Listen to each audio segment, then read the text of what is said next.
Peace, family. Eric here. Just wanted to put a word out to all the humans in the world. It is sweet potato season in North America. We're in a little town called St. Leonard, Maryland, in Calvert County, and we're here prepping up a sweet potato bed. So wanted to share with you all how we're going about that so that you can get one going for yourself.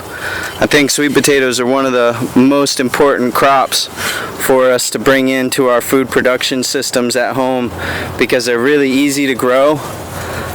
You can see the soil is mostly sand. We're going for about a 50-50 sand to compost ratio because too rich of a soil will cause them to grow a lot of leaves but not a lot of roots, and we want the potatoes, we want the underground part. So you give them poor soil and they get real conservative with their energy and store it all in the roots in hopes that they'll get more fertility the next season. So we're just mixing in compost and sand at about a 50-50 ratio. Right here you can see we have our sweet potato slips, and I'll show you real quick what sweet potato slips are. So these are the slips coming up here out of the ground, and yeah, you want to go ahead and lift that up for us. So okay, so here's the sweet potato that we planted. You can see just broke that with the fork. Yeah, he broke that with the fork, but that's no big deal. So this is a Murasaki sweet potato. You can see they've got the pale purple skin, 10 minutes to get this delivery, and they got white flesh. They're really easy to grow. It's a Japanese variety. I like them. They're really tasty. So we just took a sweet potato, put it in the ground here in the greenhouse about a month ago, and now you can see all these little bunches are coming up. It's sprouting up and coming to life. So what the sweet potato slip is, you take one of these shoots, just one, and you pull it away from the main tuber, and you'll see it's got all these little roots, and you just go ahead and plant it. You can plant it as deep as you want. I like to plant them, I pick off the bigger bottom leaves and plant them so that just a little bit of leaf is popping out, like maybe just this much will be what you see, and the rest of that will turn into roots. Because that's what we're going for, is lots of roots, and the faster the root development happens, the better off we'll be when they start forming tubers. The more of it that's underground, the more tubers we'll get. So the only other thing that you really need to know is the spacing. So we'll go ahead and plant this one in here. Just take this slip, just like that. So you can just do like that. You don't have to do it, as I was saying before, you don't have to pick off all the bottom leaves and plant it as deep as you can. That's just something that I like to do. And so we'll grab a couple of these. And these sweet potato slips can keep for a very long time in a pot of water.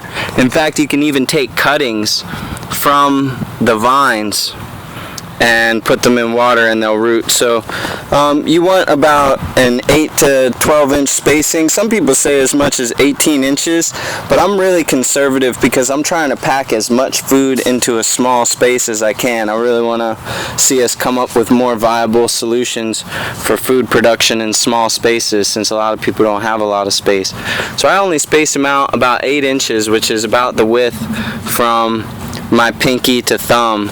And it's really useful practice to sit down one day with a ruler and just get some measurements, like the length of my hand from the base of my palm to the tip of my finger is about 7 inches. This is about 8 inches. This is about 4.5 inches, from the side my hand. So I'm just going pinky to thumb. So here's the next one, and we just put it here in the ground. You can get sweet potato slips online. They typically go for anywhere from $1 to $2 a piece, and there's a lot of companies that have a lot of variety. Right now, just to put a plug out there for myself, anybody who does want sweet potato slips, I've got about 6 different varieties: Covingtons, Murasakis, Beauregards, Puerto Ricos, and I am selling those for $1 a piece, or you get a dozen for $10. So I'm just spacing them 8 inches apart, plant them in. So like this one, it's got a little leaf down low, so I'll just go ahead and pluck that. And where I plucked that leaf, it's going to form new roots. So same here, this little leaf got taken off, so I'm going to pluck that. This little leaf, this big old leaf I should say, I'm going to pluck that too, so this will be even more roots. And then we put it nice and deep in there, and that gives it a good solid head start. So we're just going to keep filling in the rest of this bed. We got a 4 foot by 4 foot bed, so we got 3, 4, 5, 6, 7. So we'll get at least 7 by 7. We'll get about 50 plants into each of these beds. So we're going to have our first 100 sweet potato slips in the ground here in no time. And from that, each one of these slips is said to average around 2 to 6 pounds per plant. So we'll plant out 100 of them, and hopefully we'll get 400 or 500 pounds of sweet potatoes in the fall. And that'll be from this box, and then we've got 2 more boxes over there. So we should have quite a nice little sweet potato harvest just in this little greenhouse space. And then we've got about 8 more boxes that we're going to plant out and do an experiment with growing them vertically and filling them in with soil as they grow to see if they'll produce more tubers. So yeah, there's your basic sweet potato growing tutorial.